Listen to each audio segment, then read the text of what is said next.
把你这个评价过的都像圣经一样阅读。上次这么集中在亚洲国家酒吧路跑还是在新加坡，台北应该算是酒吧基站区了吧？就每年亚洲 Top 50上榜都很多，而且我在来之前都感觉，可能因为农产品种类丰富，然后品质又好，所以大家在把鸡尾酒和自身饮食文化融合创新方面，我觉得算是做的数一数二的，所以其实特别期待。去一家酒吧，本的 whisky、烧酒、gin， 还没有啤酒、sake 跟 wine。手绘的图片是我们家调酒，都是图片上面的新鲜材料去做 infuse， 搭配都是日本基酒。这家作为台北酒吧路跑第一站，其实有点小失望，想点的西瓜威士忌当天没有了，然后我们点了紫苏和山木的。点单的时候，他们其实也不会主动跟你介绍这款酒的大致风味啊、酸甜基调和酒精浓度这些。开箱做的不是很明显，其实。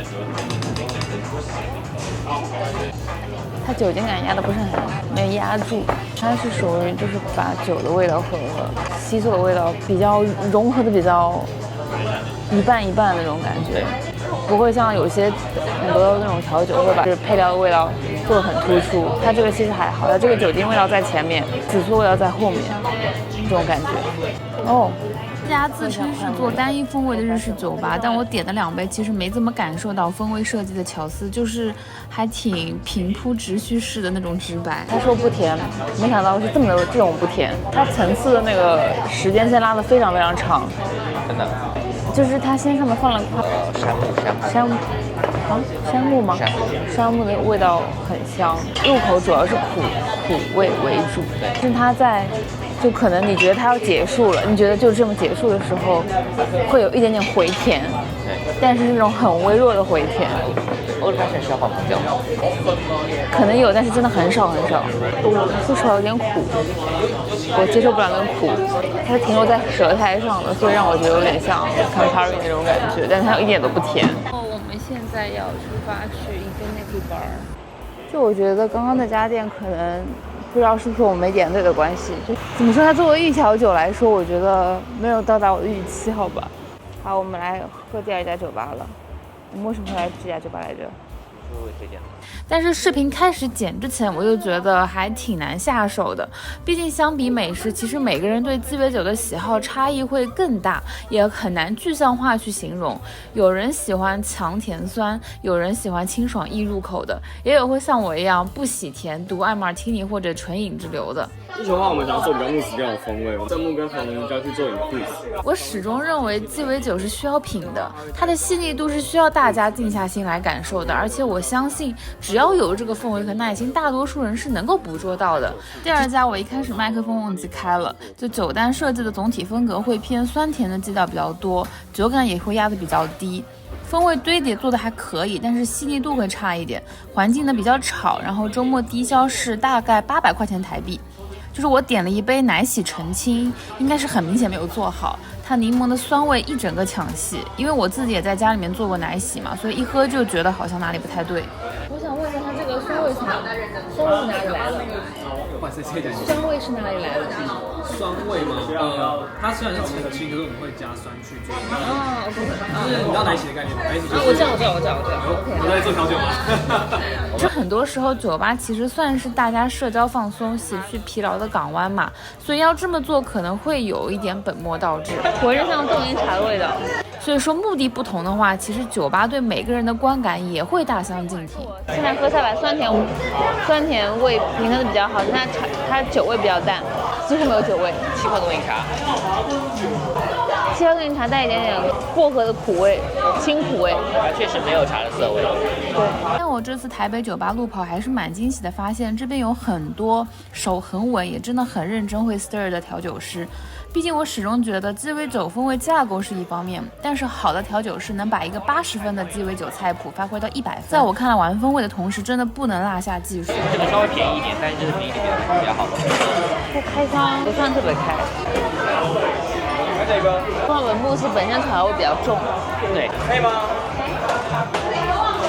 然后当然不能不喝台北 Combus Indulge。其实台北有很多餐酒馆，包括这家，但我人本身比较执拗，我会觉得吃东西的话会影响我品鸡尾酒的风味，就真的不想辜负或者错过任何一杯好酒。开花结果，树木的出力到落土归根的成。那每一杯调酒的话，我们都选2种风味做排列组合。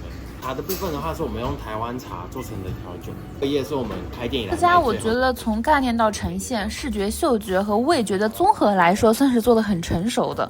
就它酸甜和风味的把握也会比前2家更得当一些。这边的话是陈早那一杯，概念是来自于台湾传统的小吃叫茶花粿。那传统的话，我们会用黄芪叶去包它，所以我们用这个叶子当做它的杯垫。上面这个的话是鼠曲草的花，它鼠曲草其实是茶花粿里面最主要的风味来源。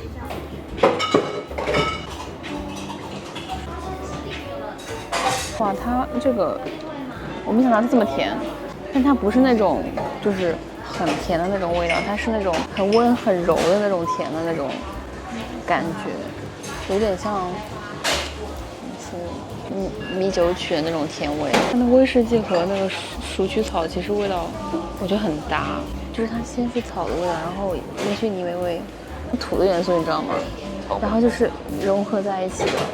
就它其实不是那种酒感重的酒，只是说给它提供一个烟熏泥煤味的那个基调在里面，然后就蛮好喝的。你喝一杯你。旁边这个叶子是琉璃苣，莴苣的苣，吃起来会有点像是生蚝的味道，还可以先试试看酒的原味，然后再做搭配。好，你没开过的感觉应该是。像香水的味道，是像阿玛尼那款男香的味道。这家也算是属于会把酒精感做的比较微弱，基酒风味也比较不明显。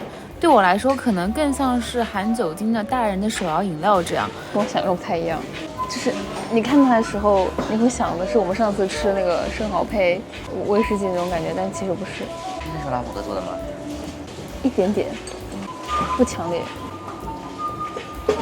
真的是生蚝的味道。你吃。搭配那个叶子吃的话，就是生蚝味道更明显了。哇，它这个生蚝叶的味道真的是跟生蚝味道一模一样。很草。但它整体是个偏酸甜的酒嘛。但我觉得是他们家把风味玩的还是比较有点意思的。相信它一定有它的受众，但可惜不是我。可能因为它的排名和地位摆在那里，我期望太高，所以也会略微失望一些。跟黑豆蔻跟柠檬马鞭草再做一次蒸馏，重复的去蒸馏过它，然后把这些味道做进去，威士忌的颜色跟味道做在酒尾。其实这家酒吧我现在回想的话，有点像北美 Top 50的第3名，就是位于墨西哥城的 Handshake。2家都属于科技技术流，但是这么一比较的话，好像 Handshake 还是略胜一筹。味道蛮重的，我觉得是好喝的，但是就是如果闻的话是黑豆蔻味道很重，喝的话是很后段才会出来。对，它是用什么威士忌做来着？在那个波本桶里的 single malt。我觉得它威士忌味道没有很出来耶，主要是柠檬马鞭草的味道比较重，威士忌提供一个苦的感觉，酒精感其实不重。这一杯我们叫它熟成艺术之美，是像威士忌或白兰地这些深色烈酒在橡木桶里面熟成的经过，然后我们的自制香料水里面就是里面，然后我们把它加热，然后透过干冰去。就你必须承认，他们鸡尾酒单的故事性非常完整，但又怎么说呢？也具体说不上来哪里不好，就是有一种很强烈的差了一口气的感觉。香蕉味。真的很像香蕉味啊！有点太甜了耶。像朗姆酒和文慕斯比例蛮高的，它会带一点这种类似黄酒的酱香味在里面，那种香气爆炸的感觉。但太甜。马提诺的都是比较甜的，马提诺就是那个你说香料味很重的那个，马提诺 dry vermouth 也是香料比较重的。你说的啊？我说的吗？我什么时候说的？说的。你说这个 dry 马提尼用马提诺的专布斯就毁了，全是香料味。谢谢你帮我记着，谢谢。我把你这个评价过的都像圣经一样阅读的，睡前的读一遍。那听用这款的话，确实跟他们想表达理念是一致的呀。最后这家想推的不是酒吧本身，其实我也是抱着试试看的心态想来偶遇 Stupid Bar 的 Brandon 的，没想到真的给我遇到了。曾经就很长一段时间都很爱看 Browning 的视频，如果大家不爱的话可以划走啊，以下只是我的个人想法。很多人可能是被他的幽默吸引，而我是发现他虽然看上去大大咧咧的，但是调酒的时候眼神其实都非常非常认真。在冰杯吧。就他说话的时候眼睛里满是笑意，但是一旦开始调酒，其实嘴角带笑，但是眼睛里会透着很严肃的光。这又回到了我对品鸡尾酒的本心，就是其实一杯好的鸡尾酒离不开一个优秀的调酒师，所以我这次还是真的很想喝到他亲手调的酒。好感动，好的，我很希望。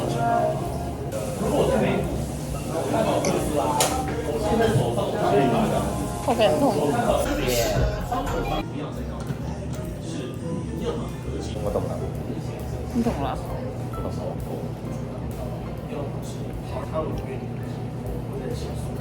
还有股鲜味。对，那个有些鲜甜的感觉，就比起绿光转救命！经过加了点。带点苦甜，然后他给我做的 Martini Vesper 和给小王做的 Sidecar 可能都是我们喝过的前3了，就当时喝到真的超级感动。正常一点，保持心情。我为什么做完味道不一样？而且下次在做 Sidecar 的时候，你试试看那个冰块。假如你有比较稍微大颗的冰，冰块不要加太满，它的那个不要加太满。然后在 shake 的时候呢，它其实你不加满，它甜度反而会升起来。哦 ，OK， 跟你做完全不一样。完了，跟我做完全味道不一样。里面就只是橙汁，它这个就是把鸡酒本身的风味体现出来，它有梅子酒的那种魅力，你知道吗？它是有白兰地味道的。对，你那个就是完全没有。柳橙汁。我真笑死了。